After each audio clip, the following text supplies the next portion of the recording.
Kita hidup dalam masyarakat yang terus-menerus dibombardir dengan erotisme dari segala penjuru. Sungguh nggak wajar.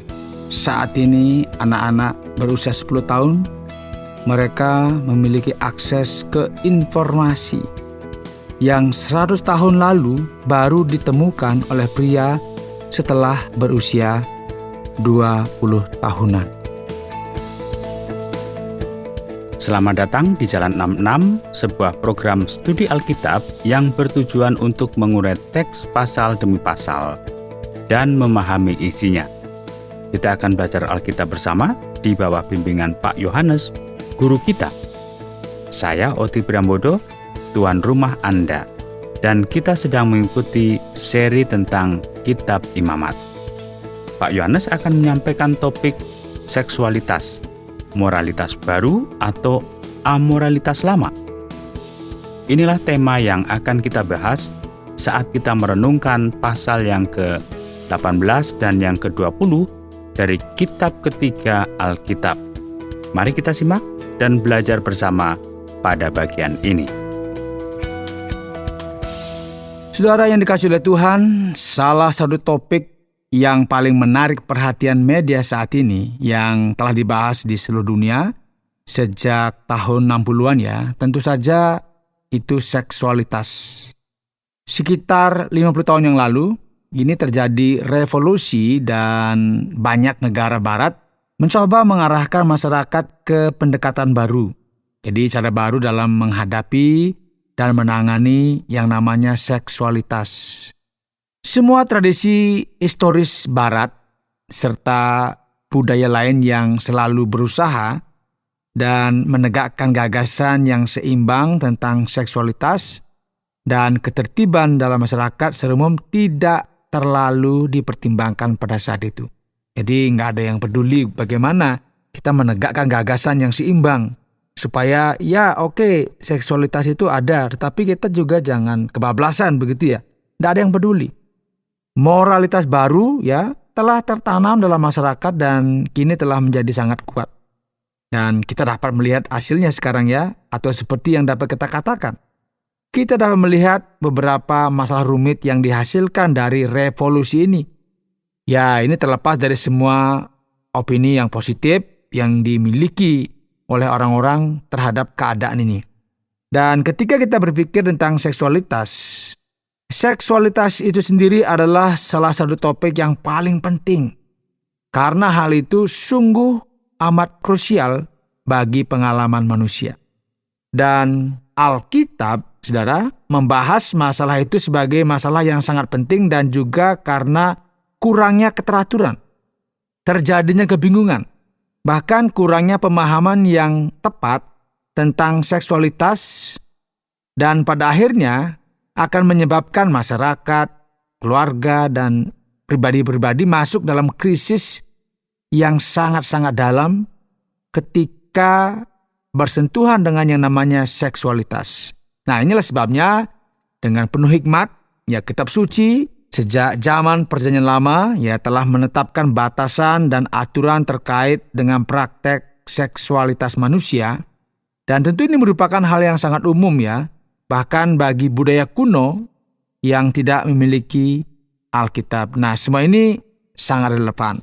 Nah, inilah sebabnya mulai dari pasal 18, kitab Imamat dan seterusnya juga di seluruh pasal 20 ya, kita akan menemukan berbagai hukuman bagi mereka yang tidak mentaati hukum-hukum ini.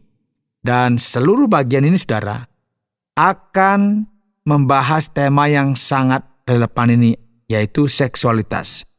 Kita akan membuka Alkitab kita, silahkan kita buka Imamat pasal 18. Kita mulai membaca dari ayat yang ketiga. Janganlah kamu berbuat seperti yang diperbuat orang di tanah Mesir, di mana kamu diam dahulu. Juga janganlah kamu berbuat seperti yang diperbuat orang di tanah Kanaan, kemana aku membawa kamu. Janganlah kamu hidup menurut kebiasaan mereka. Kamu harus lakukan peraturanku dan harus berpegang pada ketetapanku dengan hidup menurut semuanya itu. Akulah Tuhan Allahmu. Sesungguhnya kamu harus berpegang pada ketetapanku dan peraturanku. Orang yang melakukannya akan hidup karenanya. Akulah Tuhan. Ya, ini satu peringatan, harus berpegang teguh pada ketetapan. Daftar yang ada di sini ada banyak hal ya, kalau kita baca kita nggak bisa mengulas semuanya. Tetapi ada kalimat-kalimat misalnya jangan ada ketelanjangan. Artinya membuka aurat begitu ya. Ini frase yang sebenarnya kalau kita artikan kita dilarang terlibat seksualitas dengan tipe tertentu. Jadi misalnya jangan melakukan hubungan seksual atau keterlibatan seksual itu dengan kerabat dekat. Ini pelajarannya. Tidak boleh melakukan seksual dengan ibu, istri ayah, saudara perempuan mereka, putra atau putri mereka, dengan putri istri ayah mereka, saudara perempuan ayah mereka, itu bibi ya, atau saudara perempuan ibu mereka, menantu perempuan mereka, istri saudara laki-laki mereka, dengan seorang perempuan dan kemudian apa?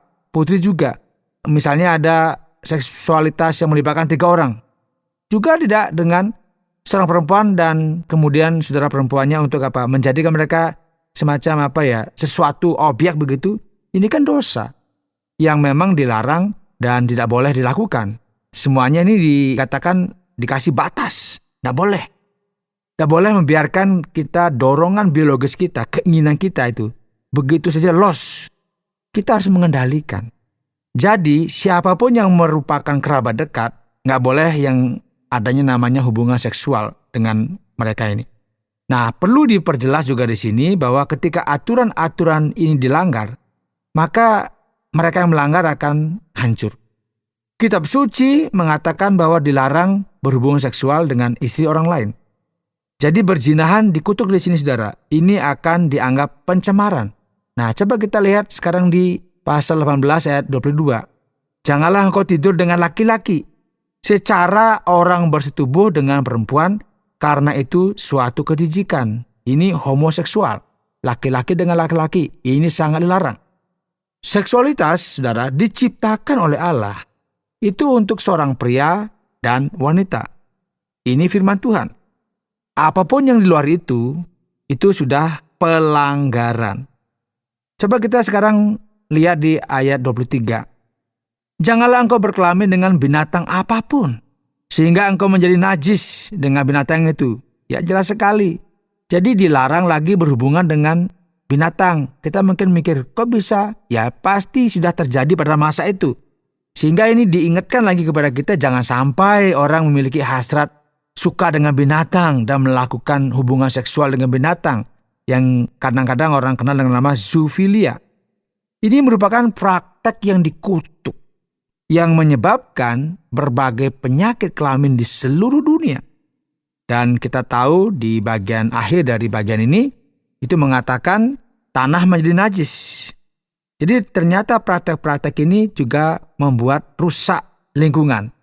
Makanya dikatakan ia akan memuntahkan kamu seperti ia memuntahkan bangsa-bangsa sebelum kamu. Artinya kamu akan ditolak, kamu akan rusak dan kamu akan hancur.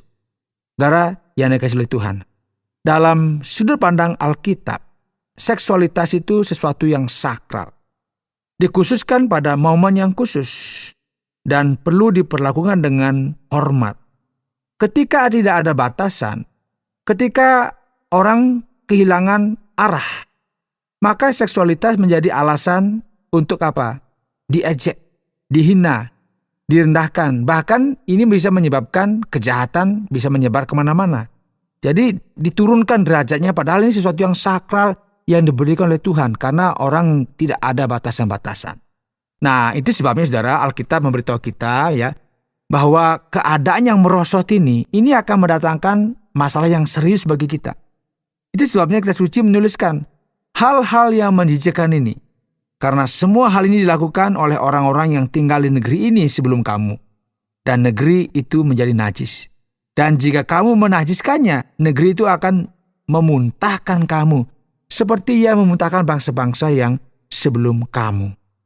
Nah, sebelum bahaya hadir, sebelum bahaya itu muncul, kita diingatkan harus hati-hati. Kita harus serius dengan hal ini dan tidak boleh main-main. Nah, kita masuk di pasal 20, saudara.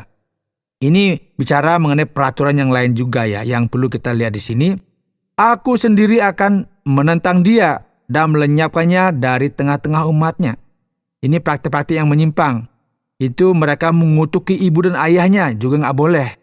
Kemudian ada juga praktek mengorbankan anak-anak kepada ilah-ilah pada masa itu juga dilarang. Ini kan praktek-praktek suku-suku. Jadi mereka juga mempersembahkan anak mereka kepada yang mereka sembah. Ini dilarang oleh Alkitab. Nggak boleh seperti itu. Jadi pada masa itu umat memang melihat sesuatu itu jangan diikuti. Karena kalian punya Allah sendiri, kalian punya aturan sendiri yang memang Allah kehendaki agar kita lakukan. Dan bagian terakhir, saudara, di sini mengatakan, taatilah segala ketetapan dan hukumku, dan taatilah semuanya itu supaya tanah tempat aku membawamu untuk didiami tidak memuntahkanmu. Janganlah kamu hidup menurut adat istiadat bangsa-bangsa yang akan kuusir dari hadapanmu, karena mereka melakukan segala perkara ini, aku membenci mereka. Tetapi aku berfirman kepadamu, kamu akan memiliki tanah mereka, aku akan memberikannya kepadamu sebagai warisan, suatu tanah yang berlimpah susu dan madu. Akulah Tuhan Allahmu yang telah memisahkan kamu dari bangsa-bangsa lain. Saudara, ini diingatkan kepada kita, bagaimana kita memiliki yang namanya moralitas. Bagaimana kita memiliki sesuatu yang benar di tengah-tengah keadaan yang mungkin dikatakan sekarang modern.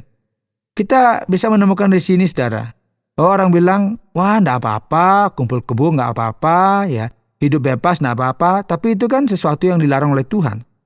Ini dikatakan sebagai amoralitas. Dan ini akan menjadi bumerang kepada setiap orang dan merugikan pribadi, keluarga, masyarakat, bahkan kebahagiaan akan menjauh dari kita. Kita harus berhati-hati yang terkait yang namanya seksualitas. Kita harus ingat bahwa itu diberkati oleh Tuhan. Kita tidak boleh memuaskan nafsu kita, karena nafsu itu dikendalikan oleh keinginan-keinginan yang sebenarnya jika itu tidak sesuai dengan aturan, itu akan melanggar. Sehingga kita semua harus mengikuti hidup sesuai dengan pola ilahi yang sudah ditetapkan oleh Tuhan sebagai pedoman dalam hidup kita. Janganlah ikuti amoralitas lama yang mereka sebut dulu itu ya di tanah Kanaan. Kemudian saat ini disebut mungkin sebagai moralitas baru. Jadi dulu sudah dilakukan oleh orang Kanaan, sekarang dunia zaman sekarang mereka melakukan lagi. Mereka bebas dan betul-betul akhirnya Tuhan murka juga. Kita diajak untuk memperhatikan, saudara, prinsip-prinsip yang ada di dalam firman Tuhan. Tentunya semuanya akan bermanfaat kepada kita dan kehidupan kita akan diberkati oleh Tuhan. Anda sedang mendengarkan Jalan 66, studi Alkitab pasal demi pasal, dan saat ini kita sedang belajar dari Kitab Imamat pasal yang ke-18 dan yang ke-20. Nah, Pak Yohanes, mengapa hukuman untuk praktik seksual semacam ini begitu berat dalam pasal-pasal tersebut, Pak? Ya, kita perlu menyadari bahwa salah satu pondasi peradaban dilihat dari bagaimana masyarakat, pribadi, keluarga itu menangani yang namanya seksualitas. Kita terbiasa ya saat ini, kita hanya melihat keuntungan pribadi. Kita tidak mau terikat yang namanya dengan masyarakat. Orang lebih senang tinggal individualistik. Terserah saya mau buat apa, nggak peduli. Dia lupa bahwa segala sesuatu yang dilakukan itu memiliki dampak yang luas, bahkan di tengah-tengah masyarakat. Ketika seseorang kehilangan rujukan, tuntunan dalam hidupnya terkait dengan kehidupan seksualitas, mereka akan terjumus dalam hal-hal yang disebut dengan dosa-dosa seksualitas. Dan mereka juga pada akhirnya akan merusak masyarakat. Ini menarik kita amati, saudara. Kebanyakan orang-orang yang melakukan kejahatan yang mengerikan di tengah-tengah dunia ini, pasti mereka juga punya masalah terkait dengan seksualitas. Jadi, jika batasan-batasan itu tidak ditetapkan dalam masyarakat, masyarakat akan lenyap dan hancur. Kita tahu di sini, sebagian besar ya masyarakat kuno, ketika mereka mencapai tingkat peradaban yang luar biasa, kemakmuran yang luar biasa, ketika mereka hidup dalam pesta pora, seks bebas dan sebagainya, mereka lama-lama hilang, mereka lenyap, hancur. Saudara, mereka yang hidup seperti itu dikatakan sebagai orang yang kehilangan motivasi hidup. Seperti nggak ada tujuan hidup, bahkan kehilangan yang namanya idealisme. Dan mereka hanya fokus kepada kesenangan sesaat. Jadi hukuman-hukuman ini sangat berat dan tentunya berlaku bagi semua orang. Karena apa? Tanpa adanya hukum, maka masyarakat akan rusak. Tuhan sangat bijaksana ya dalam memberikan aturan-aturan, dan buktinya saudara, sampai saat ini jika itu ditaati, maka sebuah keluarga, sebuah masyarakat atau negara itu akan menjadi negara yang hebat. Baik, Pak Yohanes. Ketika kita melihat situasi seperti ini, seorang Kristen zaman sekarang memiliki Roh Kudus di dalam dirinya yang menghibur, menasihati. Dan di saat pencobaan, lampu merah itu menyala. Nah, bagaimana mungkin orang-orang ini bisa mengendalikan diri tanpa Roh Kudus di Perjanjian Lama? Pertama-tama penting untuk menunjukkan bahwa konteks masyarakat kuno, ya situasi mereka itu kan pada masa itu masih bisa katakan masih menguntungkan lah dalam berbagai aspek ya. Pada masa kini kita kan banyak dihujani lah dengan hal-hal yang berkaitan dengan erotisme, seksualitas bebas dan sebagainya. Dan bahkan anak-anak kecil sekarang kan biasa mereka, mohon maaf nih, mereka punya HP dan sebagainya, tak tahu apa yang mereka tonton. Bahkan banyak kasus mereka melihat video-video porno dan sebagainya, dan akhirnya mereka rusak. Dan itu seharusnya kan belum waktunya ya. Karena ada waktunya nanti momentum di mana orang itu menikah, itulah waktunya orang menikmati yang disebut dengan seksualitas. Tetapi karena keadaannya yang begitu masif sekarang dengan keterbukaan informasi, akhirnya orang seperti lost dan akhirnya merusak banyak orang. Hanya setelah menikah? Iya, tepat sekali, setelah menikah. Jadi apa yang terjadi? Dalam masyarakat kuno, ini kita katakan sebagai masih polos ya. Jadi mungkin mereka mulai seperti agak nakal-nakal begitu ya ketika mereka mulai pubertas, mulai agak-agak nakal pada masa itu. Tapi kalau mereka diberi aturan, mereka dituntun dan sebagainya, mereka akhirnya apa? Oh iya enggak boleh, oh iya enggak boleh. Kalau sekarang kan enggak peduli ya, diingatkan, dimarahi, tetap saja. Akibatnya apa? Ya rusak. Ini bicara juga tadi, kan ada Roh Kudus yang menuntun ya. Kan Roh Kudus bisa menghambat, bisa menghalangi orang untuk melakukan kesalahan. Ya kita harus ingat ya, ketika di sebuah tempat tidak ada aturan, tidak ada hukum yang ketat, misalnya ketika orang mengedarkan narkoba, itu hukumannya mati, ya tidak ada yang takut. Walaupun mungkin dia bilang, saya kan dipimpin Roh Kudus. Jadi harus ingat ya, Roh Kudus itu memimpin kita, tetapi dia tidak langsung, jangan. Dia mengingatkan. Kita diberikan kehendak bebas. Kita mau terima atau tidak. Tetapi peraturan-peraturan itu penting di tengah-tengah masyarakat. Makanya ada aturan bahkan hukuman mati di beberapa negara kalau dia korupsi. Bahkan kalau ketahuan dia mengedarkan narkoba atau menjual dan sebagainya, itu bisa kena hukuman mati. Itu peraturan dibuat dengan sangat ketat. Tujuannya apa? Untuk menghambat orang itu untuk melakukan kejahatan. Jadi terlepas dari bagaimana Roh Kudus menuntun kita, karena kita harus ingat saudara, Roh Kudus yang bekerja dalam kehidupan orang Kristen itu tidak menghalangi orang itu untuk berbuat dosa ya. Betul apa tidak? Iya. Jadi dia mengingatkan, tetapi kita kan tolak semua ingatan itu, dan dia juga tidak tiba-tiba membuat kita pingsan, tidak juga. Artinya Roh Kudus sudah mengingatkan kita, tetapi ketika kita melawannya, kita memberontak, ya kita akan dibiarkan, kita hancur. Karena apa? Roh Kudus sebenarnya sudah mengingatkan. Meskipun misalnya Roh Kudus membimbing kita, dia bekerja dalam hidup kita, ya kita harus ingat di dalam diri kita ini ada pertempuran yang tiada henti, yang namanya kekuatan daging kita yang terus ingin melawan, ingin disenangkan. Dan saudara yang dikasih oleh Tuhan, kalau kita memperhatikan konteks pada masa dulu, secara sosial mereka masih diuntungkan lah karena tidak terlalu banyak terkontaminasi dengan hal-hal yang seperti sekarang. Sehingga ketika mereka diberikan hukum-hukum dan sebagainya, mereka langsung iya, nggak boleh, iya. Kalau sekarang kan dikasih hukum malah dilanggar ya. Kalau dikasih lampu merah malah diterobos. Dan ini yang saya katakan sebagai kita tidak bisa lagi menahan diri. Bahkan kita kadang-kadang melakukan sesuatu yang sebenarnya nggak masuk akal. Tapi pada masa dulu, orang masih melihat seperti akal sehatnya masih bisa jalan begitu. Tetapi juga banyak persoalan, apalagi pada masa sekarang.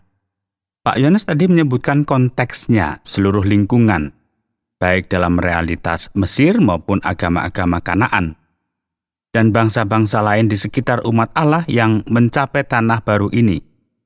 Dan mereka memiliki adat istiadat dan praktek-praktek ini. Saat ini, apakah kita memiliki agama seperti ini, yang memiliki praktek seksual sebagai bentuk ritual?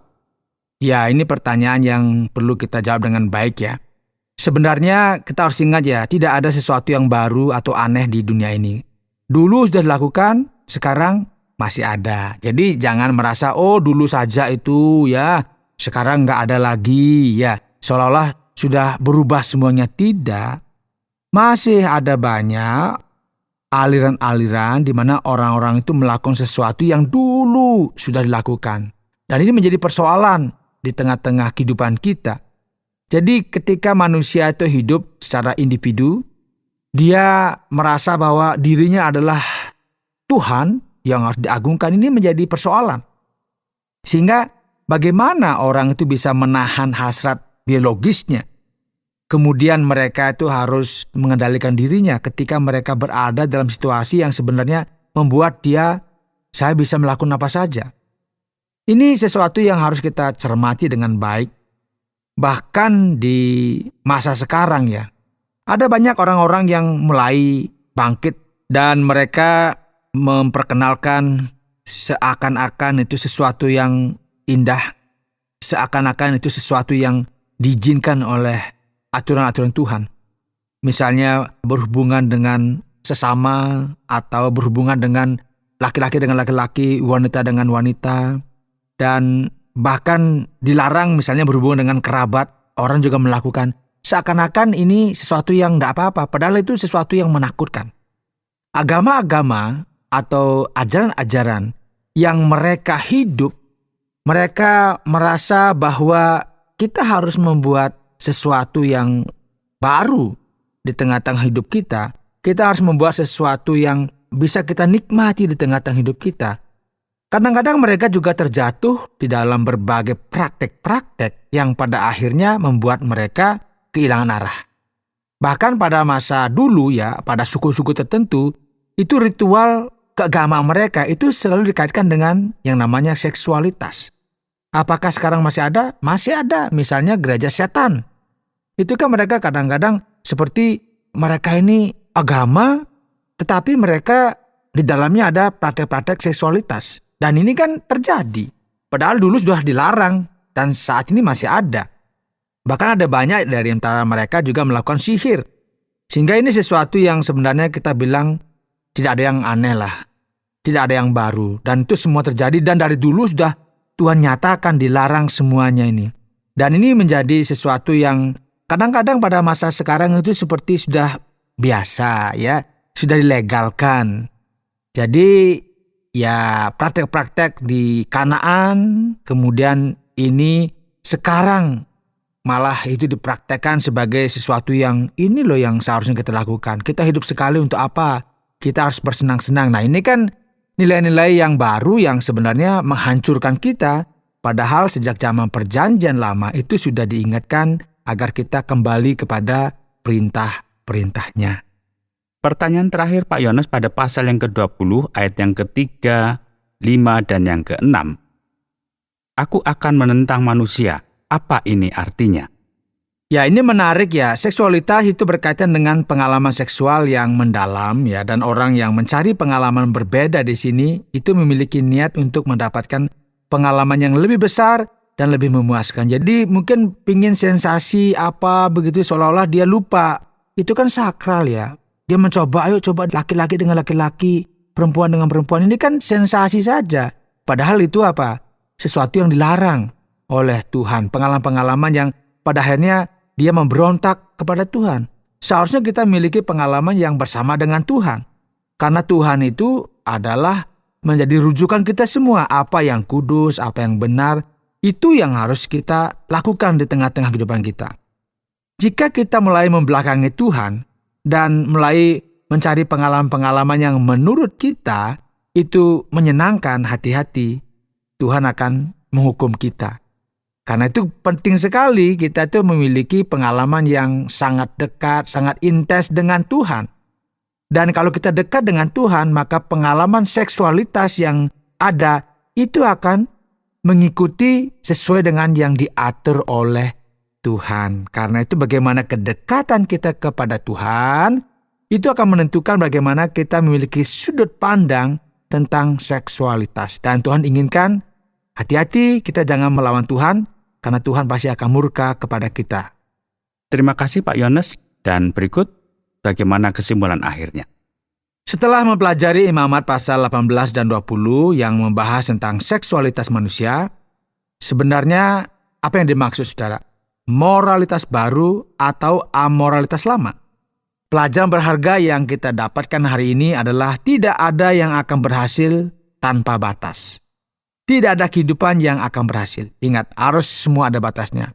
Kalau kita naik mobil, ya harus ada batasannya. Namanya batas kecepatan. Demikian juga perilaku, semuanya ada batasannya. Kita nggak boleh kebablasan. Karena itu firman Tuhan mengingatkan kepada kita, tidak semua yang kita ingin lakukan, kita seenak kita, itu akan membuat kita bahagia. Siapapun yang melakukan apa yang mereka inginkan, akan mendapatkan apa yang tidak mereka inginkan nantinya. Nah, itulah sebabnya saudara, ketika kita mau mendengarkan bimbingan dari Tuhan, dari kitab suci, ini sesuatu yang penting dalam kehidupan kita.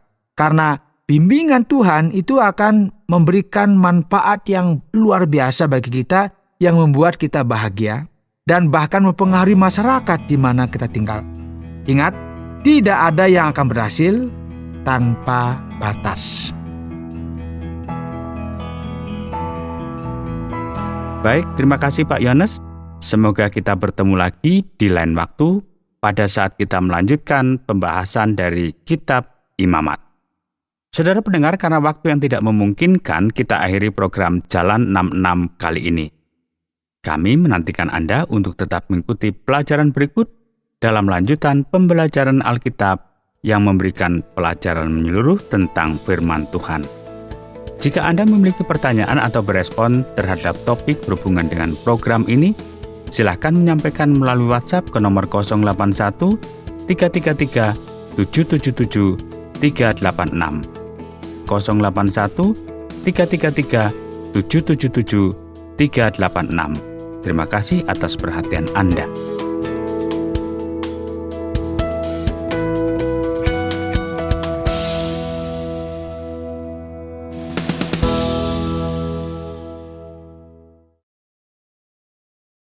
Terima kasih Anda sudah mengikuti program kami. Jika Anda diberkati, jangan lupa like, komen, dan share supaya Anda tidak ketinggalan setiap program terbaru kami. Jangan lupa juga untuk subscribe channelnya dan nyalakan loncengnya. Jika Anda ingin mendukung pelayanan kami, bisa melalui rekening kami berikut ini atau menghubungi kami di sini.